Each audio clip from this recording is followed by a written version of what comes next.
शेतकरी संघर्ष, वेदना, हालापेष्टा आणि संकट हे जणू एक जीवन जगण्याचं समीकरण झालंय, एक गणित झालंय.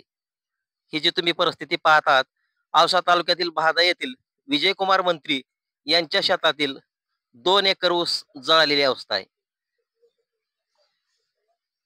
या ऊसामधून महावितरणची विद्युत तार गेलेली आहे. पोलवरली तार तुटली आणि लाईट आल्यानंतर स्पार्क होऊन अख्खा 2 एकर ऊस असा जळाला आहे. फक्त ऊस जळाला हे जरी व्हिडिओ दिसत असलं तर त्यामागडलं कष्ट, त्याग, खर्च आणि सर्वच भावना जळालेल्या आहेत. मी तुम्हाला लाईव्ह हा प्लॉट दाखवत आहेत.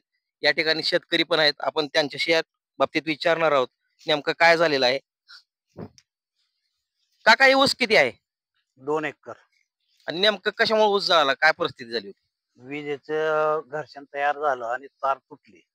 तार तुटल्यामुळं पेटला. भरपूर आम्ही विझवण्याचा प्रयत्न केला, पण तो आग काय जवळ यायला तयार नाही. त्याच्यामुळे हे नुकसान झालेलं आहे. माझं बहादा गावातील सर्वे नंबर 319B ह्या गटातील 2 एकर मांजरा कारखान्याचा मी सभासद असून तिचा नोंद आहे आणि पूर्णपणे जळालेला आहे. नवीन लागवड आहे कृष्णा 8632. कमीत कमी 150 टनाचं हे रान आहे.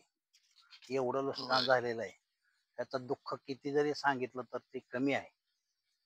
तर ह्याच्यानंतर जे आहे ते तुम्ही प्रत्यक्षात पहा आणि हे काय जर ह्याचं असेल ते काही थोडं बहुत नुकसान भरपाई भेटावी ह्याच्या पोटी एवढीच अपेक्षा. तरी अशा पद्धतीचा हे 2 एकर ऊस जळून या ठिकाणी प्रचंड नुकसान झालेलं आहे. हा प्लॉट आपण लाईव्ह पाहत आहात.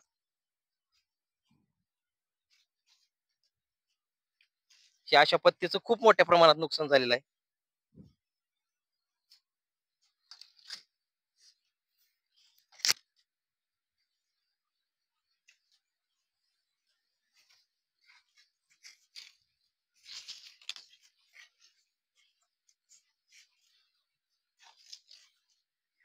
मागील आठवड्यामध्ये आपण बेटागाचा एक व्हिडिओ टाकला होता केळीच्या बागाचा. वर्षभर खूप कष्ट करायचं, मेहनत करायची, प्रचंड खर्च करायचा आणि व्यापाऱ्यांनी 3 रुपये, 2 रुपये, 4 रुपये किलोने केळी मागायची. अशा पद्धतीची त्या शेतकऱ्यांची वेदना होती. आज त्या पाठोपाठ भादा येथे एक मोठी दुःखद घटना घडलेली आहे. खूप जीवापाड असं प्रचंड मेहनत करून लेकरापेक्षाही जास्त जीव लावून जपलेला हा ऊस या ठिकाणी महावितरणची तार तुटल्यानं आणि स्पार्किंग झाल्यामुळे जळालेला आहे. फक्त ऊस जळाला नाही तर वर्षभरातलं केलेले काबाड कष्ट, स्वप्न आणि सारच जळालेलं आहे. या ठिकाणी मी तुम्हाला दाखवत आहे.